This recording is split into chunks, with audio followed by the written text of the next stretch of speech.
So you want to be a full-time freelancer and make this a full-time job and generate full-time income? Well, in this video, I'm gonna give you a list of 3 gears that you crucially need in order to start your freelance journey. Let's just jump right into it. So gear number 1 that you really need is proper lighting.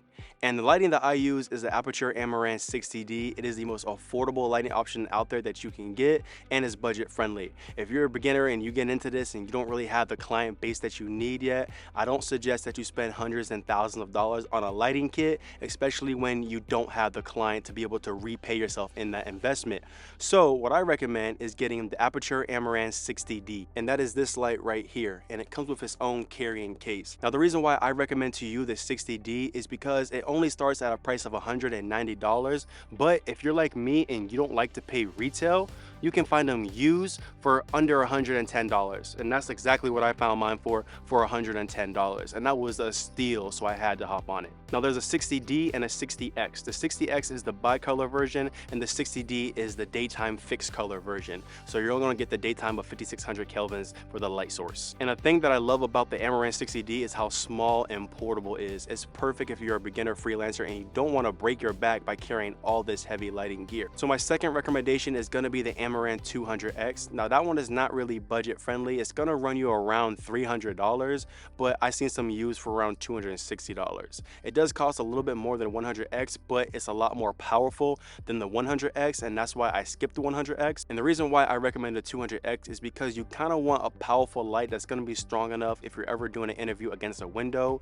and the sunlight rays are really strong. You want something to really compensate it. Now the 60D that I have, it doesn't really do the job, but for the price of $110 that I paid for it, it's a great option. I don't recommend you as a freelancer to sit here and get 2, 3, 4, 5 lights as a beginner, because there's no point in you having all these lights if you don't have the clientele yet. Now if you really don't consider yourself a beginner and you have the bigger budget and you want to get into the more professional level, then I recommend that you get the Aperture 600D. This is not part of the Amaran line, this is the actual Aperture line, and that light fixture can cost you about $1,000, but it is definitely powerful enough to withhold window lighting and anything you really want to put it in.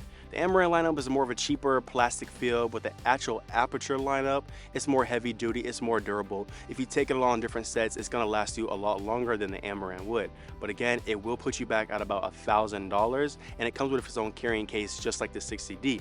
The 200X does not come with a carrying case, so keep that into consideration when making your purchase. Having a good key light is crucially important if you're a freelancer, especially doing corporate, documentary, and interview work. Lighting is everything. Lighting is something that a lot of beginners do neglect. And if you want to make this a full-time job, you want to make clients happy, and you want to generate good income, you need you a good set of lights. Now, as you grow and your clientele does get bigger, then I do recommend that you get about 3 lights. You want a key light, you want a backlight, and you want a hair light. But for a beginner, 1 light is all you need until you get to that level. So the second most crucially important thing that you need to be a freelancer is a good sturdy tripod. Now I don't recommend that you buy a little cheap flimsy mirrorless tripod. Even if you do have a mirrorless camera, I recommend that you spend the extra money and get you a heavy duty tripod, something that's going to be sturdy, something that's going to be really good for any situation that you put it in. And what I'm using for my tripod is a small rig heavy duty tripod. And another reason why you're gonna want a heavy duty tripod versus just a normal mirrorless tripod is because if you start rigging your camera out, even if it's a mirrorless camera, or if you're shooting an interview outside and the wind is blowing, that little skinny little mirrorless tripod is gonna start wobbling around. But with a heavy duty tripod, it's gonna stay firm, it's gonna stand planted, and it's gonna stand with anything you throw at it. So I recommend that you spend the extra money and get you a good tripod. Do not cheap out and buy a cheaper tripod, or you're gonna risk it. You have a $6,000, $4,000, $2,000 camera sitting on these pair of sticks. Last thing you want to do is fall off because the tripod is cheap. I wish sooner in earlier stages of my career that I invested into a heavy duty tripod and I didn't wait last minute, but I got one now and it's held up really good. The third and final thing that you need in order to become a freelance videographer and do this full time is professional audio. I'm using the Sennheiser MKE 600 audio. It is an XLR audio and it connects right up to my Sony FX6. I cannot say this anymore. you need to have good sounding audio, especially if you're doing corporate work. So everything that I mentioned in this video is not something that you want to cheap out on.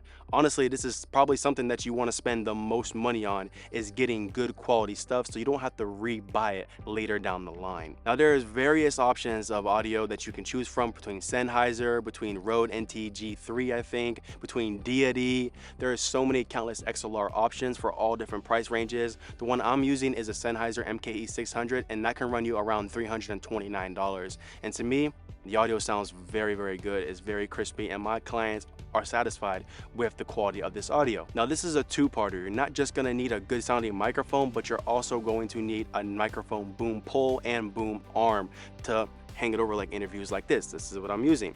And I'll show you my whole setup. I'll throw it on the screen, and it's crucially important that you invest in a good microphone stand so you don't have to worry about it wobbling over and falling off. So with that case, you're gonna need some sandbags. Luckily, with my boom arm that I purchased, it came with a sandbag, so I didn't have to spend additional money on it. Yes, this stuff can add up. Yes, it can get kind of expensive. So yes, all this stuff is going to cost you quite a bit just to get started, but it's worth the investment. Get you a good tripod, get you a good boom arm and boom stand, get you a good XLR mic, and get you a good lighting kit. I'm telling you, if you invest all your money into these three things, you will successfully be able to start your business and get it rolling, and your clients are going to be satisfied. Don't just throw all your money into an expensive camera body or expensive lenses. At the end of the day, none of that matters if your audio sounds horrible, if your camera can't even sit on a tripod properly, or if your lighting sucks. You can have a $6,000 FX6 with a $1,300 G Master 35mm lens, and you can still have bad video if you do not have proper lighting, proper audio, and proper camera placement. Without further ado, I hope you learned something from this video, and I hope you can get out there, make good investments, start your career, and become a full-time freelancer. I'll see you in the next video. Abiantu, Bonjoni.